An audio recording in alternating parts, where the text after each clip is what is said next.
All right, thanks. Let's see. Oh.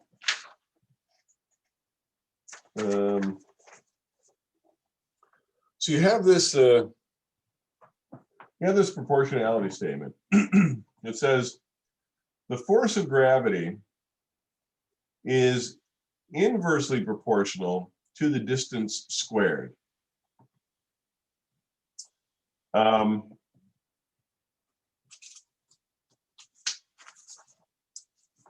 And one way to look at this is to put a different variable in for distance. So in this particular case, we've got, I'm going to draw the Earth as just a point, and then there's a satellite above it. Draw one orbit, and then another orbit.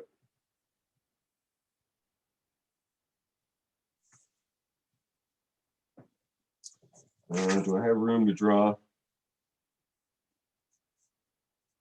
I don't have room to draw the full thing on paper, but I'm drawing another orbit here. All right, so let me get out my pen.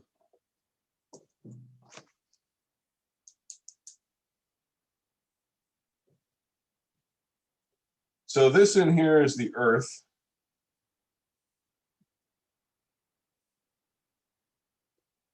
Is this little dot. And these are different orbits.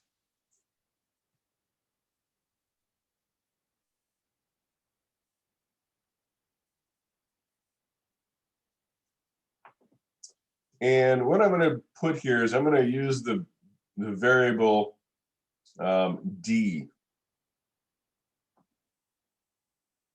All right, that's orbit 1. This is orbit 2, which is 2d. And this is orbit 3, which is 3d. And all this means is this is distance 1. This is twice that distance, right? 2 times d. And this is 3 times that distance, d. Right? So this is 3 times d. Now, if I start in, so say a satellite starts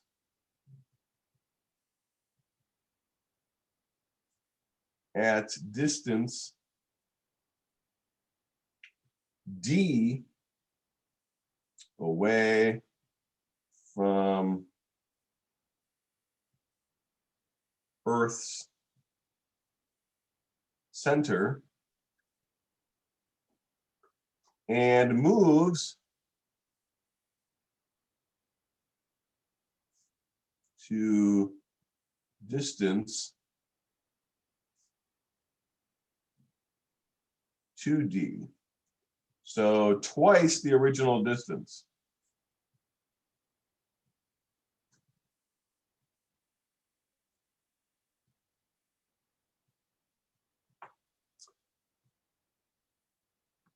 Now, we know our generic formula or our proportionality statement is this. The force of gravity is inversely proportional to 1 over distance squared. So in case 1, the force is inversely proportional to 1 over d squared, right? Because we're substituting in the distance for r. Case 2, where we move to 2d, the force is inversely proportional to 1 over. Now I'm substituting in 2d for the r. So I need to square everything. I'm not just squaring the variable. I'm saying that the distance is twice the original distance. This is where your 4 comes from on the bottom. So this goes to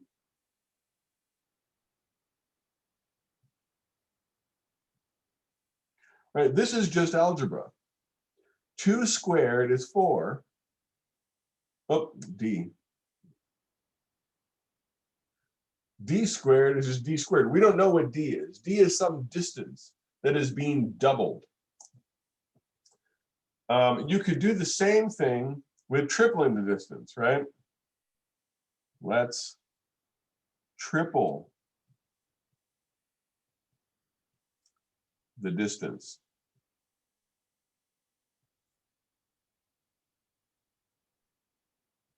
Case 1 is D.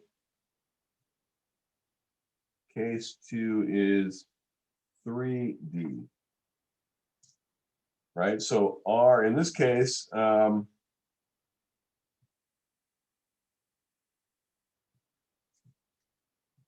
so R goes from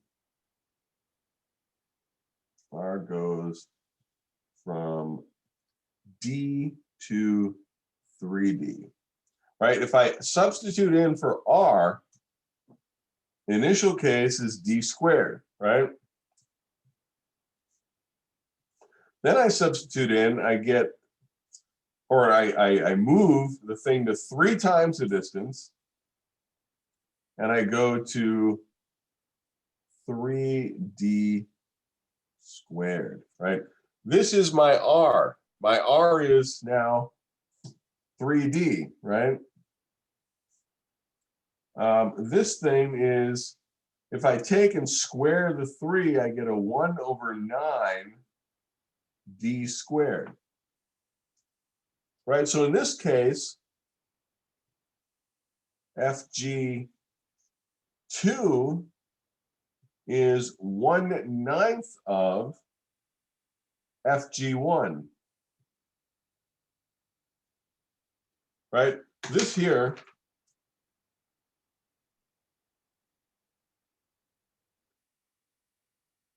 right, this is FG1.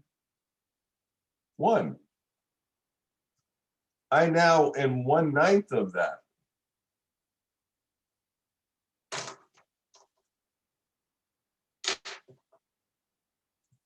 Right? My gravity, my force of gravity is now 1/9 of that. Now, let's look at the other situation.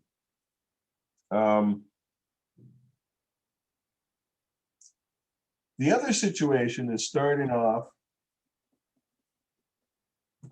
at an orbit out here and decreasing. So let's look at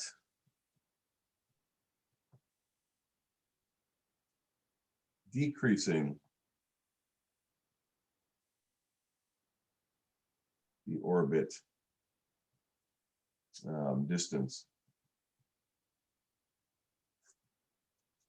So again, the proportionality statement is FG is inversely proportional to the distance, 1 over the distance, sorry, inversely proportional to distance squared. When I say inversely proportional, the implication is it's 1 over that.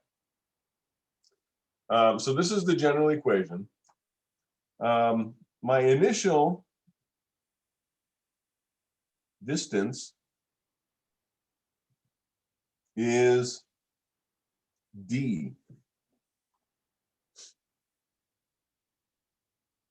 My final distance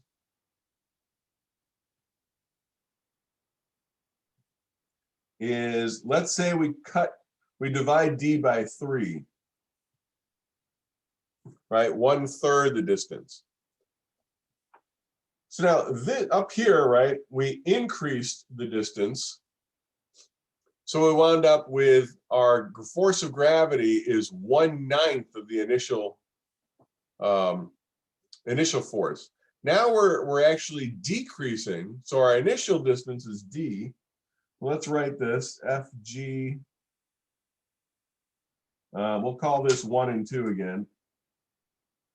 You know what? I'm going to call this initial and final just because it's I don't want you to confuse it with the 1 and 2 up there.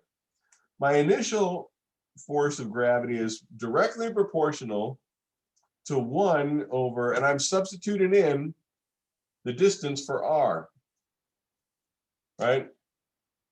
R equals D. So in this case, I've just got D, right? I've just got D, so 1 over D squared. In case number 2, the final distance I'm substituting this whole thing in, right? So up here, R equals D. Here, R equals 1/3 D. That's R. I have to square R. I don't just square the D, I square the entire, the coefficient as well. If these were numbers, I would be squaring the number, right? So let's see, this is going to be 1/1/3 D squared, right? And this becomes this fraction here, or this statement. This is going to be 1/, I'm squaring this, which becomes a 1/9 D squared. Now, I've got 1/1/9. This is equivalent to 9 times 1/D squared. So this is telling me, right, this is proportional to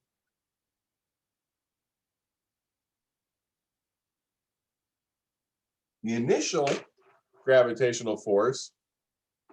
Now I can see that FGF is 9 times FGI, right? This is all we're doing with a proportionality statement. So notice I'm just replacing the R. Instead of replacing it with a number, I'm replacing it with, in the first case, I've got a variable D. In the second place, I've got a variable that's 1/3 D, right? I need to square the coefficient in front. That's how I get my multiplier, right? If I'm, and you have to sort of, it helps you realize if the distance increases, right, the gravitational force between two objects decreases. That's what inversely proportional means. Inversely proportional squared, right, means that as the distance increases, the force between them decreases much quicker, right? It decreases by a factor of squared. So I double the distance, I quarter the force. I triple the distance, the force drops by 1/9. I cut the distance by 1/3. The force increases by a factor of 9, right? This is how you deal with the force of gravity in terms of its proportionality. If you separate things or bring them closer together, you need to remember to square the coefficient as well, right? It's like you're taking R is just a variable. R can be whatever you want it to be. It could be 10,000 kilometers, it could be 20,000 kilometers. The point is that you're looking at a difference. You're starting at, say, 10,000 and you're doubling it, you're going to 20,000. You can put numbers in there if you want. It might make it easier, but at some point you still have to recognize what the difference is between them, the fractional difference or the factor, right? And intuitively, you have to know that you increase the distance between objects, the force of gravity decreases. You decrease the distance between objects, the force of gravity increases.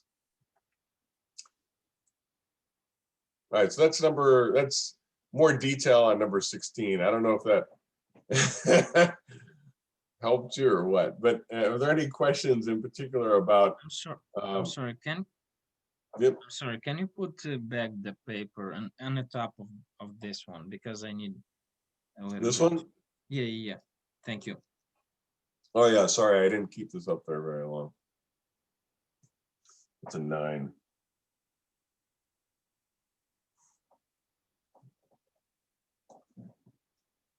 Yeah, any other questions while he's copying that down, or? you're all copying it down.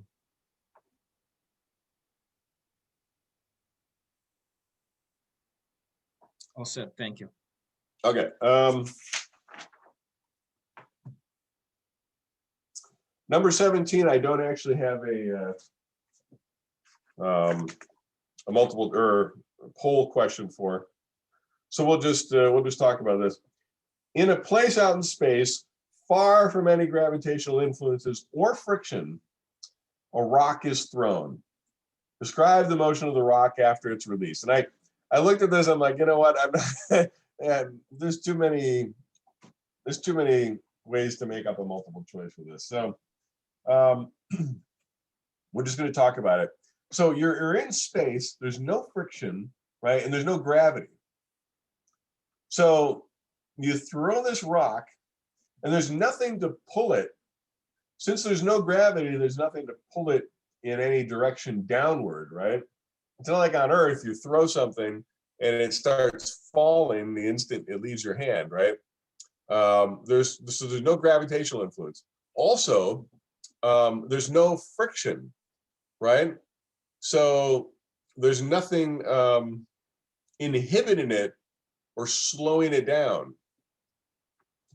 So the rock, let's see, is it a rock? The rock will travel in a straight line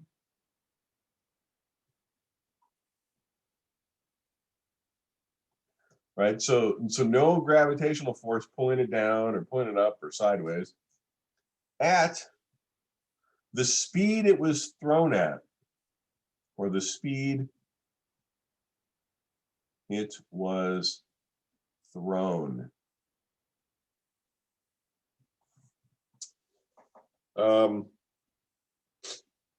So on Earth, right, the maximum speed of something like a projectile, you know, an arrow or a bullet or whatever, the maximum speed is at the point, just at the point where it's released from having a force acting on it, right? So for an arrow, for example, an arrow is nice to visualize. You've got a bow and arrow, right? The instant that arrow leaves that's I was going to say spring, the string is what's propelling that arrow, right? The instant that arrow leaves the string, it's got air friction slowing it down, right? The maximum speed is right at that instant where it leaves, you know, it leaves the mechanism that was giving it a force. So in space here, you're throwing this rock, the mechanism that's giving it the force is your hand.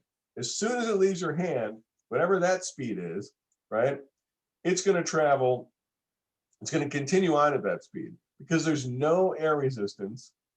There's nothing to get in its way to slow it down. So that's number 17.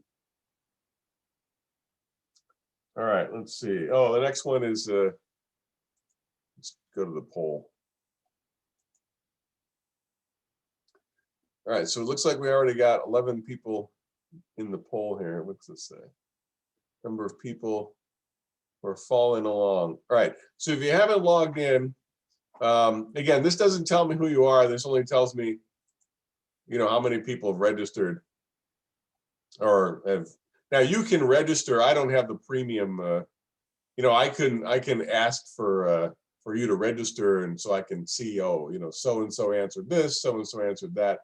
But this is just an anonymous free poll. Let's see, full screen. Yeah. So again, activate the poll by either going to the website here, this link, pollev.com/dsarahjonas556, or you know, if you're not able to, if you have the text up but it's not taking your answer, then you have to retext dsarahjonas556 to this number, and then I'll let you join. All right. I'll put like 30 seconds on the clock here. If the force exerted on an apple by the Earth is 2.5 newtons, how much force is exerted by the apple on the earth. And you have a few different options here.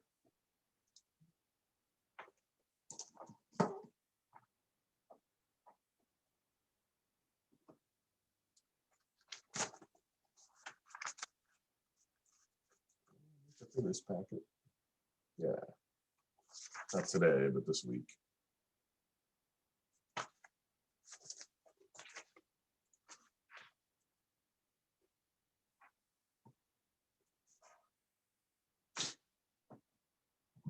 Oh, time ran out quick. Let's see how many people responded. Oh, 13, not bad. Unlucky, but not bad. Yeah, it's 2.5 newtons, right? So hey, I was lucky. It's right. This is Newton's third law. For every action, there's an equal and opposite reaction.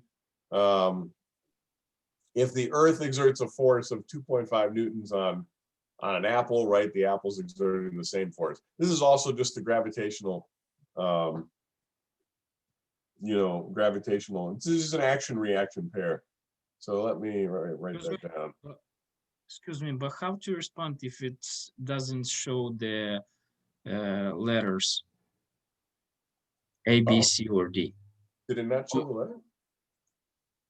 Oh, it didn't show. Oh, it showed. Yeah. Now it's all right. Thank you. Did it not show that before? No. Oh, weird. Yeah, I don't know. I don't know what happened. It was activated. I have no service on my phone for some odd reason, so it's not letting me text the number. Oh, yeah, like your phone has no service. Yeah, I don't know why it keeps doing this.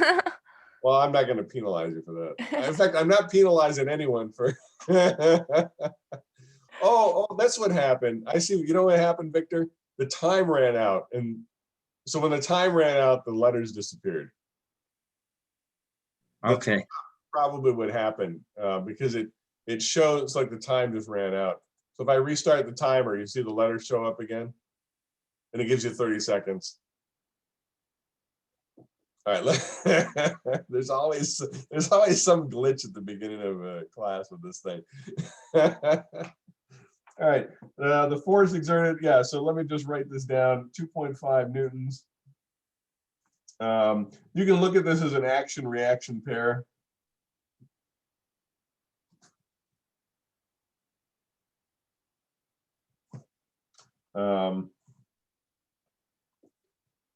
You can also look at this as well, we'll just leave it at that for action-reaction pair. Let's see, 19. Oh, okay. Let's see. Let's go back to the poll. I think I have a poll for this one. The next poll. All right, so there should be, see, there's letters here. I'm going to put the timer. Once the timer runs out, then the letters disappear. A 2-kilogram object is moving horizontally with a speed of 4 meters per second. How much net force is required to keep the object moving at this speed and in this direction? Assume that there is no friction. So there's no friction, and it's a 2-kilogram object moving at 4 meters per second. How much force do you need to keep it moving at this speed, assuming no friction?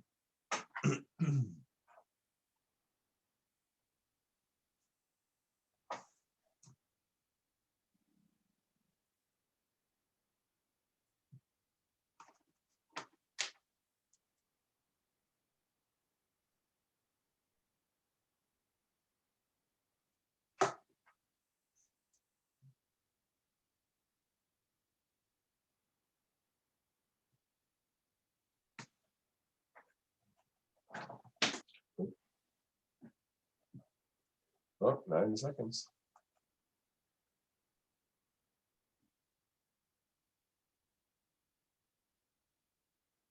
Yeah, let's see what the responses were.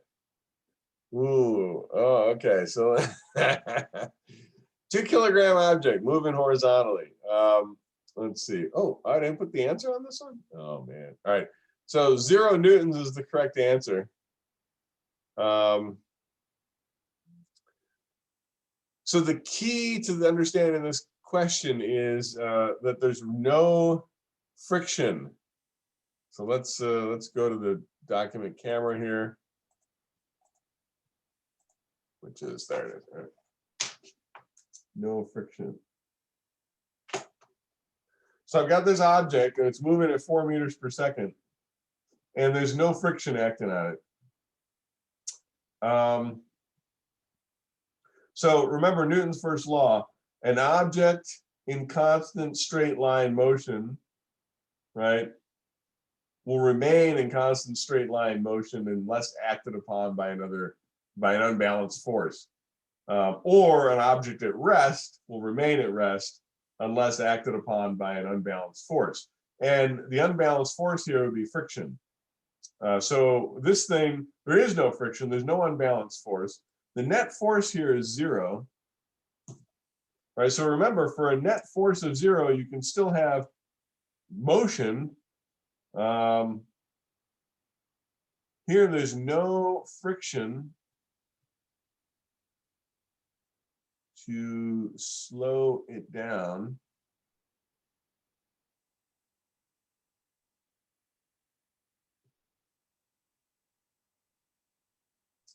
Remains moving at constant speed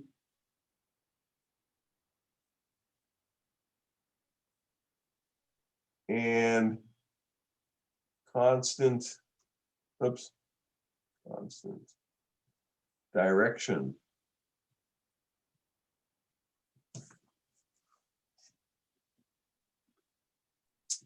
If there was friction, then would it have been the sum of the two of those numbers? No, there's not enough information given for you to figure out what the net force is for that scenario. We were just I'd have to give you some kind of I'd have to give you some frictional force. So for example, if I said a 2 kilogram object is moving horizontally with a speed of 4 meters per second, the net force,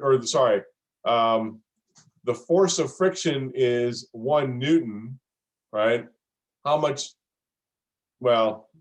force is required to keep it moving? You would say the force required to keep it moving is 1 Newton, so that the net force is still 0.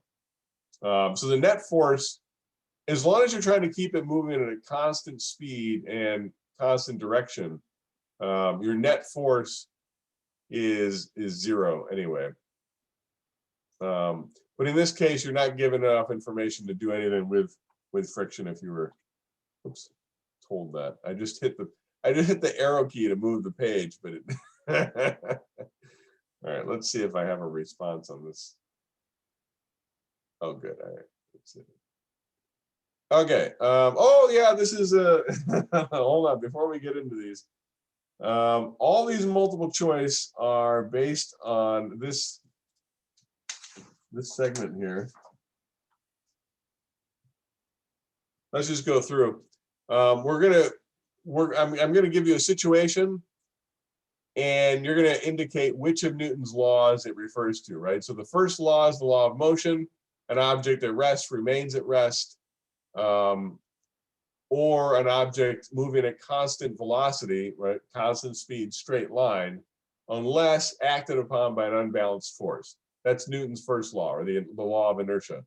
Newton's second law, acceleration is proportional to force over mass, or force is equal to ma, right? These are the two ways you can write it. Basically, a force causes acceleration, or an acceleration is a result of a force. Newton's third law: for every action, there's an equal and opposite reaction, action-reaction pair. And then Newton's law of gravitation, right? Every object is attracted to every other object with a force that's proportional to the product of the masses and inversely proportional to the square of the distance between them, right? So the more massive the objects are, the higher the gravitational force, but the further apart they are, the lower the gravitational force. So we're going to go through these situations on the poll. How many do we got? We've got 14 of them. I'll probably put like 30 seconds up for each of them. All right, let's go back here. Where's the clock? All right, a horse pulls on a cart. The cart pulls on the horse. Which one of these is it? Oh yeah, and I did write the actual equation for gravitation there.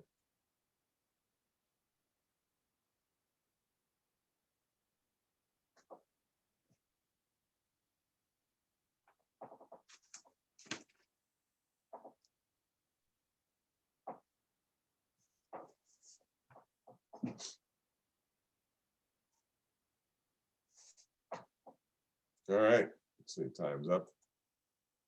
Yes, Newton's third law, action reaction. Let's go to the next one. An object moves very far from the earth and the force of gravity on it is greatly reduced.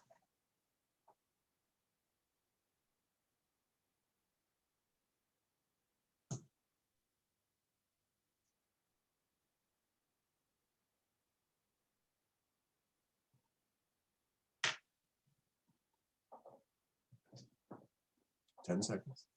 All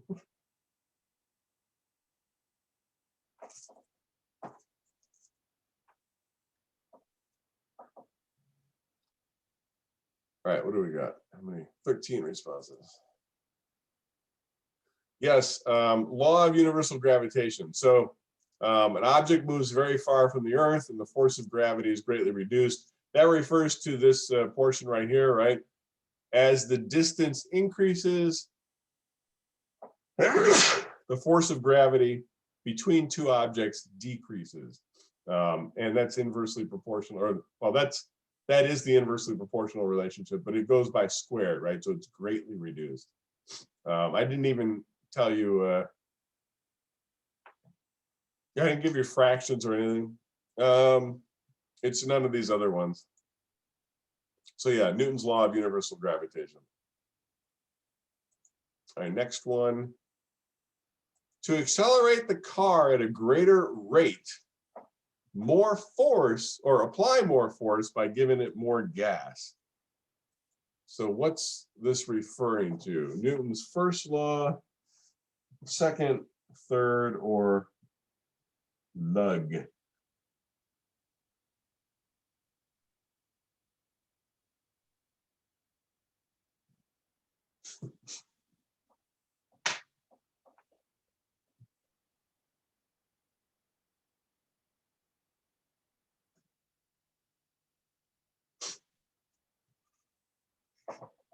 All right, let's see. Let's show the responses. Second law, yes. Force equals mass times acceleration, right? To accelerate the car, or acceleration equals force divided by mass, right?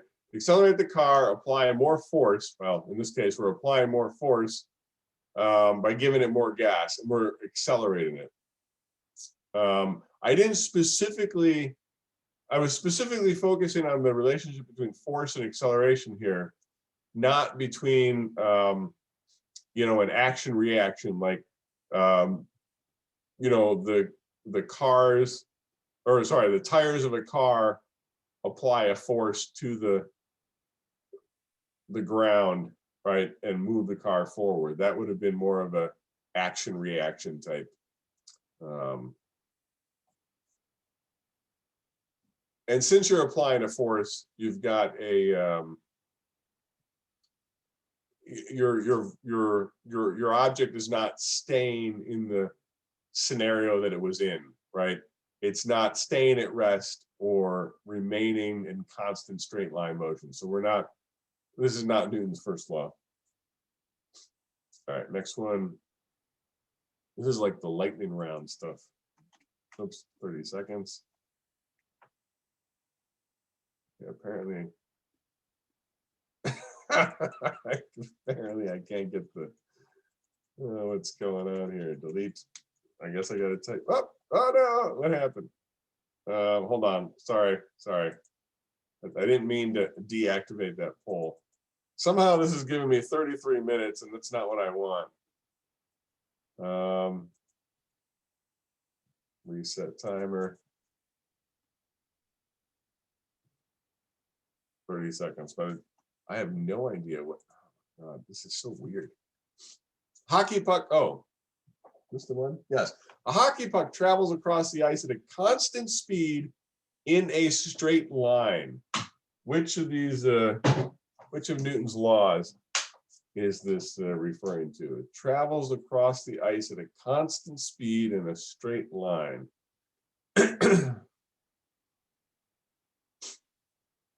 All right, hopefully I didn't get messed up from switching back and forth. Yes, Newton's first law, an object in constant straight line motion remains in motion unless acted upon by an unbalanced force. And there's nothing here about an unbalanced force. It's just traveling across the ice. And this is a nice example too, because there's very, very low, ice is a very, very low friction surface. All right, next one. Where are we at? A book resting on the table stays there until someone picks it up.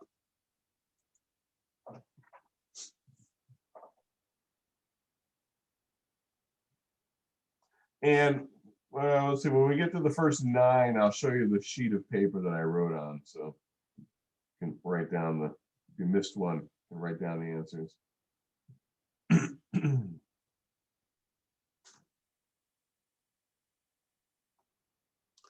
5 seconds.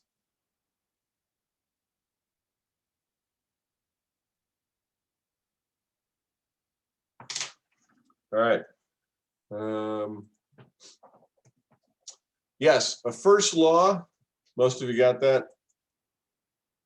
An object, let's see, an object at rest remains at rest, right? Unless acted upon by an unbalanced force. This is Newton's first law, law of inertia, which again applies for an object at rest or constant speed in straight line motion. Let's see. The next one.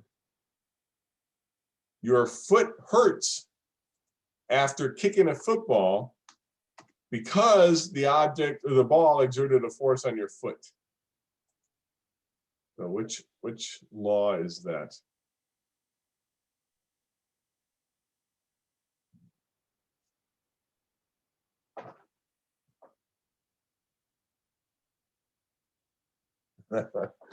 I just realized one of these is really too easy. Not this one, another one.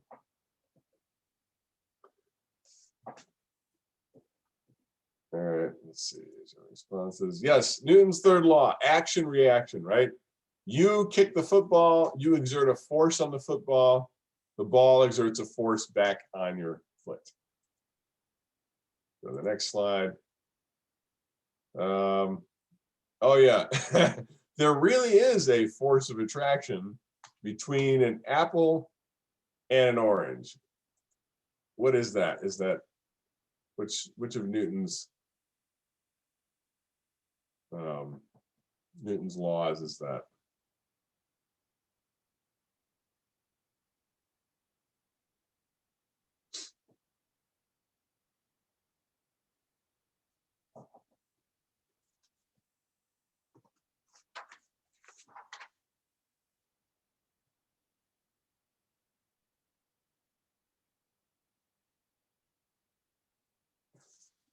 Oh, sorry.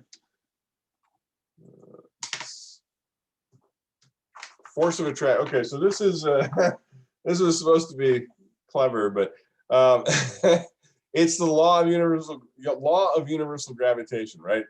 A force of attraction. If you put an apple and an orange on a table next to each other, or you just set them hovering in space, right? There will be technically a minuscule, very small force of gravitational attraction between them, right? Depending on their distance, which is just a product of their masses, which is very small, divided by the distance. But there actually is a very, very slight force of attraction between, pretty much any object, just due to Newton's law of gravitation. Again, on Earth, we don't really feel that.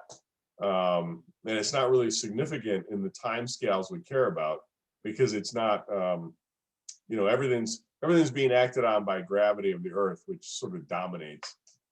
All right, let's see. Next, oh, here's an advance. This law contains a component that's known as the inverse square law. We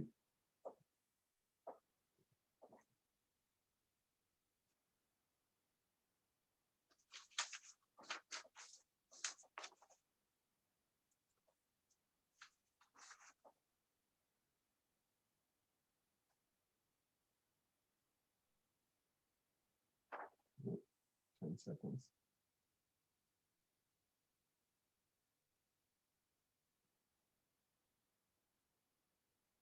Right.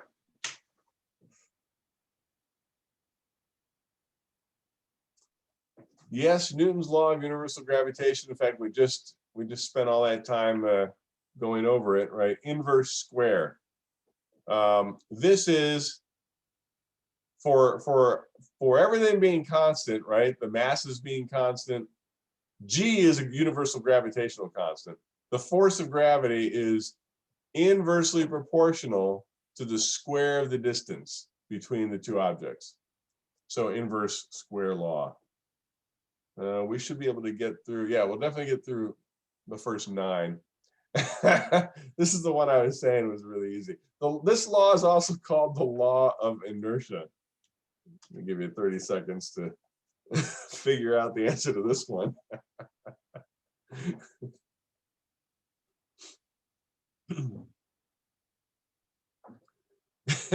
What I realized, because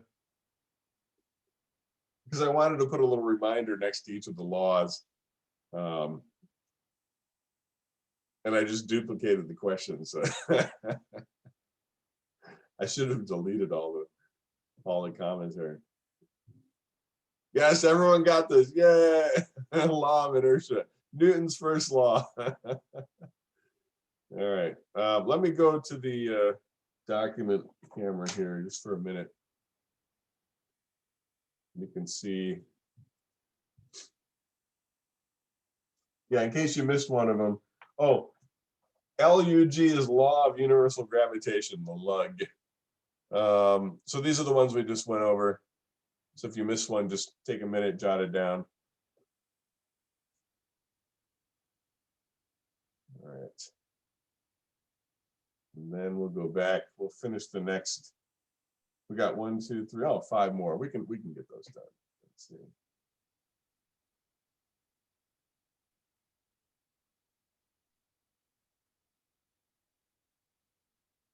A bird pushes down on the air with its wings. The air pushes the bird upward. So what is this a manifestation of?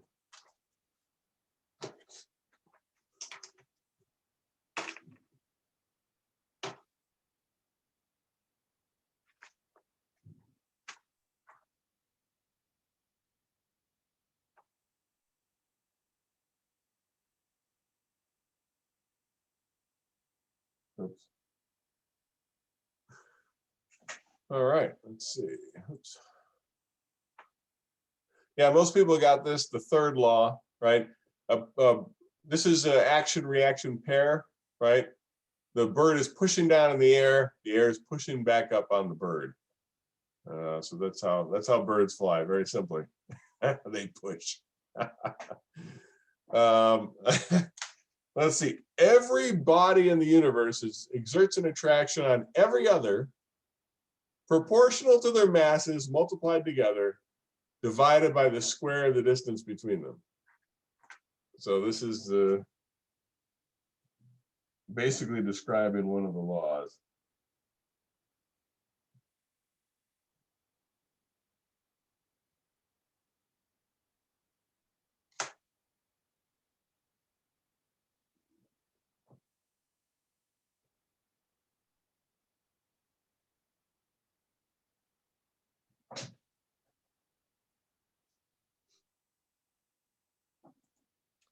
Yes, Newton's law of gravitational or universal gravitation.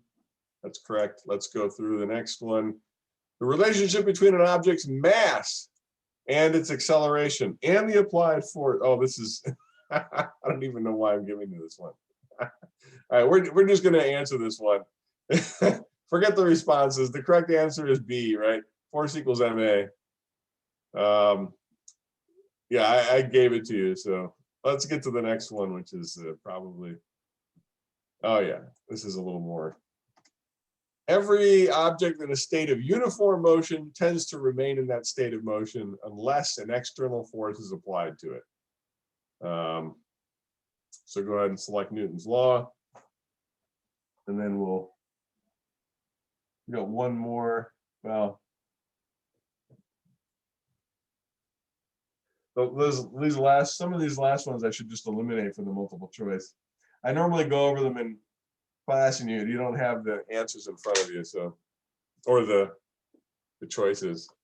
But this is how they would be on the test anyway. Oops.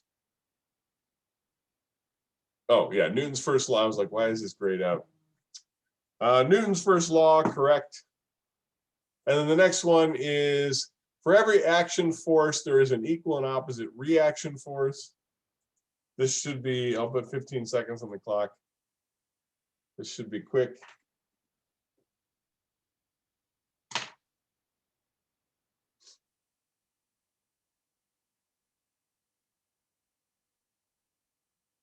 Considering I have the, action reaction, Newton's third law. Every action, there's an equal and opposite reaction. So that's what I have written down here on the document camera or on the paper. Third law, law of universal gravitation. Second law, technical error on, made me make a mistake here. First law and the third law. We'll pick up here tomorrow, chapter 3 concepts. We'll start that. And most of these, again, I do have multiple choice for. So just stay logged in to Poll Everywhere and we'll go through this. We should, we'll probably won't get Thank you. through Have a this good all one. through. Thank you so much. Yeah, have a good, what's today? Wednesday? Have a good Wednesday, everyone. Thank you so much. Have a good one. Bye.